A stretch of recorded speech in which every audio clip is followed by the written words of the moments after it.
So Manchester United lost again 3-1 to Brentford, and I'm not going to mock, and I'm going to be sort of, even though I am a Liverpool fan, I'm going to be sort of try to be realistic and reasonable in my opinions. I do think that sacking the manager isn't the answer, because you've had some of the best managers in the world.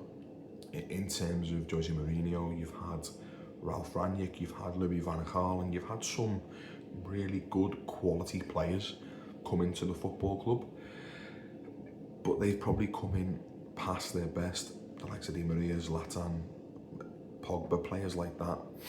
I think that's a massive problem at United, is the players. The recruitment's been poor, and I think it's the structure around the manager and the playing staff as well. But just on Ruben Amorim, I do think he's making a rod for his own back. I do think he's far too stubborn in this instance, because he just won't change his philosophy. It's clearly not working. You can see it's not working. There's been glimpses, the Chelsea game, but they were down to 10 men, where it's looked like it may work, but it hasn't worked, and it isn't going to work.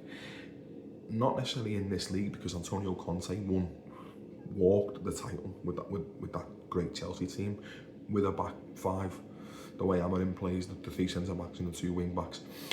So it can be done, but Chelsea had the players to play that system, or the players that were intelligent enough and were willing to do that. United haven't got players of good intelligence, or players that are willing to play for that shirt, or that manager, or any manager, as it seems, because there are players in that squad, and United fans will know who those players are, who have sacked multiple managers, who've got multiple managers sacked, and for a club of that size and that historical stature, it just isn't good enough. And how can players in a club that big have so much power and control over it in the dressing room? It's awful. It really is.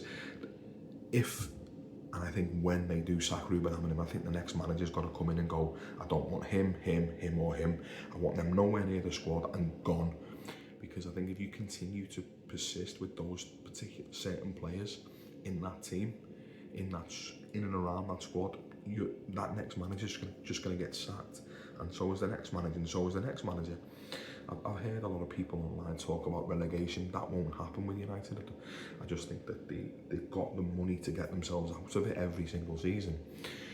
But yeah, I do think there's more than just sacking a manager at that club. I think the players are a massive problem at Man United. But yeah, sacking Amorim isn't the answer for me.